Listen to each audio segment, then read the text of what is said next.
Taib. Bismillahirrahmanirrahim. Alhamdulillah wassalatu wassalamu ala Rasulillah wa ala alihi wa ashabihi wa mawalah. Ikhwani fiddin rahimani wa rahimakumullah. Alhamdulillah taala naltaqi marratan ukhra fi majlisina li qiraati kitab Kashfus Satir wa huwa syarhun lima gumidha min kitabi Raudatul Nadhir wa Jannatul Manadhir li Ibni Qudamah Al-Maqdisi rahimahullahu taala. Baik, kita lanjutkan kembali pembahasan kita yang sempat tertunda beberapa waktu. Sekarang kita masuk di halaman 194, masih di Aqsam Al-Ahkam At-Taklifiyah Ats-Tsani. Ya, pembagian hukum taklifi yang kedua yaitu Al-Mandub. Setelah di pertemuan sebelumnya kita membahas tentang pengertian Al-Mandub, kemudian dalil-dalilnya dari Al-Quran dan Sunnah, kemudian juga kita bahas bahwasanya apakah Al-Mandub itu fihi amr amla, syai' jazim amla, au al-amr au naqul halil mandub hadza fihi takhyir amla. Sudah kita bahas semua itu kemarin di pertemuan sebelumnya, berdasarkan dalil-dalilnya dan bantahan kepada orang-orang yang menyelisihi dalil-dalil tersebut. Maka kemudian sekarang kita masuk ke poin baru yaitu aqsamu al-mandub, bagian-bagian dari al-mandub. Al-mandubu salasatu aqsamin, al-qismul awal wa huwa naw'an, an-naw'ul awal ma yakunu fi'luhu mukammilan wa mutammiman lil wajibat. Ada 3 bagian. Nah, bagian yang pertama ini kita bagi jadi 2 jenis. Bedakan antara qism dengan naw' ya. Yang pertama, naw' yang pertama adalah ma yakunu fi'luhu mukammilan wa mutammiman. Perbuatan dari ibadah ini sifatnya hanya sebagai penyempurna atau pelengkap ibadah yang wajib saja. Contohnya adalah al-adzan. Azan ini dikatakan perbuatan yang mandub dan sebagai pelengkap dari ibadah yang wajib yaitu salat.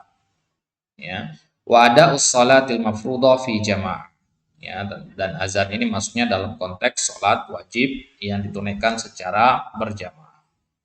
Wa hadza yutlaqu 'alaihi mandubun bil juz'i wajibun bil kulli.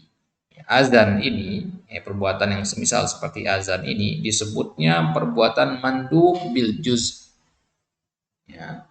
Dia mandub secara bersendirian, wajibun bil kulli, dan dia dikatakan wajib kalau dia berbarengan dengan ibadah yang ia sempurnakan. Jadi penyempurna untuk ibadah yang wajiblah ia. Tapi kalau dia berdiri sendiri maka hukumnya mandub. Haitsu innahu law tarakahu ahlu baldatin laqutilu ala tarkihi li'annahu min sya'airil Islam. Dia dikatakan wajib bil kul, artinya kalau satu daerah sepakat untuk meninggalkannya maka boleh mereka itu diperangi karena mereka telah meninggalkan syiar Islam. Azan itu contohnya. Satu negeri, satu kampung sepakat untuk tidak azan, meskipun mereka sholat, mereka itu harus diperangi, harus didakwahi tentunya terlebih dahulu. Kalau mereka menolak, maka harus diperangi. Kenapa? Karena mereka telah meninggalkan syiar Islam. Baik. Kemudian jenis yang kedua, ma wadhaba ala fi'lihi Rasulullah sallallahu alaihi wasallam walam yatrukhu illa nadiran. Itu perbuatan yang Nabi senantiasa lakukan. Wadhaba yuwadhibu, muwadhabah artinya istimrar. Perbuatan yang Nabi terus lakukan, walam yatrukhu illa nadiran, dan Nabi tidak meninggalkan perbuatan ini kecuali kadang-kadang saja. Itu pun beliau meninggalkannya bukan karena malas atau apa, tapi sengaja untuk menunjukkan ala annahu ghairu wajib. Menunjukkan bahwasanya dia adalah perbuatan yang tidak wajib. Contohnya kalimat madah fil wudu, berkumur-kumur tatkala wudu. Berkumur-kumur ini Nabi pernah lakukan, bahkan Nabi lebih sering melakukan daripada meninggalkannya. Nabi sengaja meninggalkannya sekali 2 kali untuk menunjukkan kalau dia itu adalah perkara yang mandub. Wa salatu rakaataini qabla salatil fajr. Begitu juga 2 rakaat sebelum salat fajar. Nabi katakan dia lebih baik daripada dunia dan seisinya. Maka Nabi sering sekali melakukannya. Tapi beliau sengaja tinggalkan sekali 2 kali untuk menunjukkan kepada para sahabat bahwasanya 2 rakaat sebelum fajar itu tidak wajib.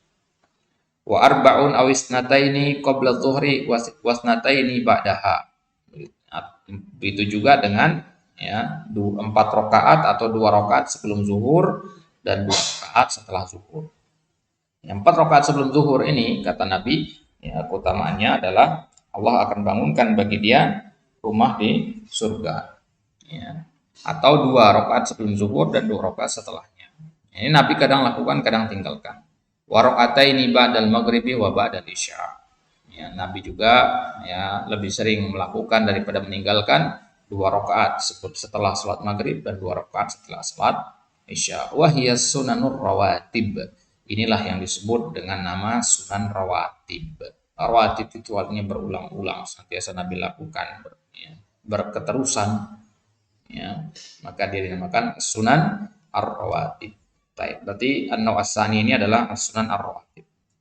An-naw' awal tadi mukammilan wa mutammiman lil wajibat. Baik. Aw lam yatrukhu Rasulullah sallallahu alaihi wasallam walakin ra'a man tarakahu falam yu'aqibuhu. Atau Nabi tidak pernah meninggalkannya sama sekali, akan tapi ketika beliau melihat orang yang meninggalkannya, beliau tidak menghukumnya. Artinya, Nabi senantiasa melakukan sepanjang hayat beliau. Tapi ketika ada sahabat yang meninggalkannya, Nabi nggak mencela sahabat itu. Ini menunjukkan berarti dia juga ibadah yang hukumnya sunnah. Wa hukmu hadaini an-naw'aini, apa hukum atau korelasi kesimpulan hukum dari 2 naw' ini? Anna man ata bihi ma yastahiqus sawaba.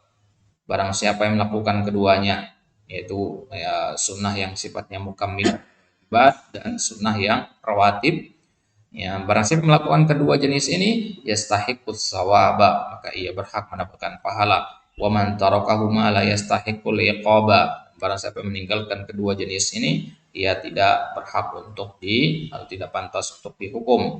Walakin yastahiqul lauma wal itaba. Tapi dia hanya berhak untuk dicela saja, disalahkan atau dicela. Jadi boleh kita mencela orang yang meninggalkan perbuatan sunnah ini. Baik. Itu al-qismul awal. Al-qismul tsani, maka minat ta'ati wa fa'alahu Rasul sallallahu alaihi wasallam ahyanan wa tarakahu ahyanan.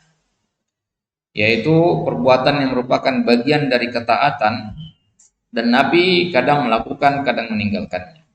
Kasalati arba'in ba'dal isya, misalkan 4 rakaat setelah isya, wa salatid duha, salat duha, wa shaumi yaumai al-itsnain wal khamis min kulli usbu', dan puasa Senin Kamis, wa yusamma hada nafilatun wa mustahabban. Nah, ini namanya yang nafilah. Baik. Nah, jadi al-qismu tsani ini nafilah namanya.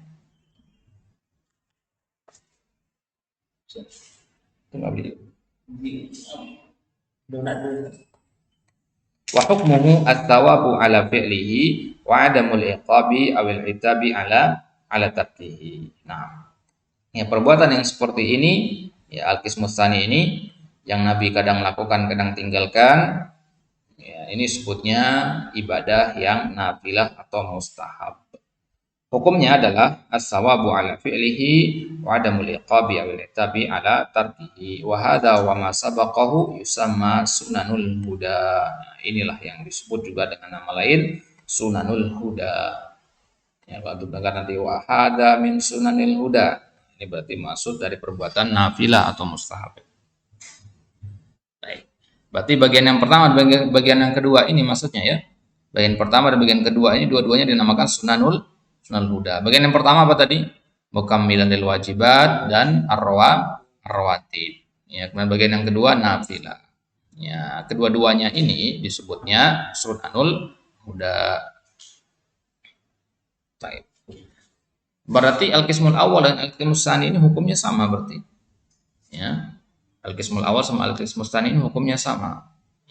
Sama-sama apa? Sama-sama berhak mendapatkan pahala dan tidak dihukum kalau dia meninggalkannya. Bedanya adalah ya kalau al-qismul awal itu yang ditinggalkan, maka dia akan mendapatkan al-laum. Nanti maksudnya ya. Jadi kalau ada orang tidak sholat duha, tidak boleh kita celah. Ya, kecuali kalau misalkan guru kepada murid, anak kepada bapak, bapak kepada anak, ya suami kepada istri dan sebagainya boleh mencela itu. Nah, itu kasusnya tentu beda secara umum ini. Ya, tidak boleh kita mencela seorang muslim kalau dia meninggalkan nafilah atau mustahab. Tapi kalau yang dia tinggalkan adalah ar-rawatib ya, atau mukammilan lil wajibat, maka itu boleh dicela. Ada yang meninggalkan azan sebagai mukammilatil wajibat, ada juga yang meninggalkan sunan ar-rawatib misalkan, maka ini boleh dicela. Oke.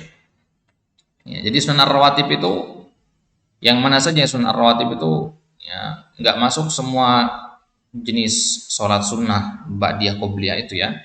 Tidak semua sholat sunnah ba'diyah qobliyah itu masuk sunan rawatib. Ya. Yang masuk sunan rawatib itu adalah yang kalau di total itu berapa jumlahnya? Ya, 12 ya. Yang 12 ya Nabi katakan akan dibangunkan baginya rumah di surga itu. Ya, kalau 4 rakaat setelah Isya itu nggak masuk. Yang masuk itu 2 rakaat. Ya. Baik. Kemudian al-qismu tsalis ini bagian yang beda sendiri. Ma'falahu Rasulullah sallallahu alaihi wasallam minal umuril adiyah allati sadarat anhu bi'tibarihi basyaran. Ya, ini namanya perbuatan al-jabaliyah, perbuatan al-adiyah. Perbuatan Nabi yang sifatnya manusiawi, artinya perbuatan-perbuatan yang Nabi lakukan karena beliau manusia. Ya, al-jibillah namanya.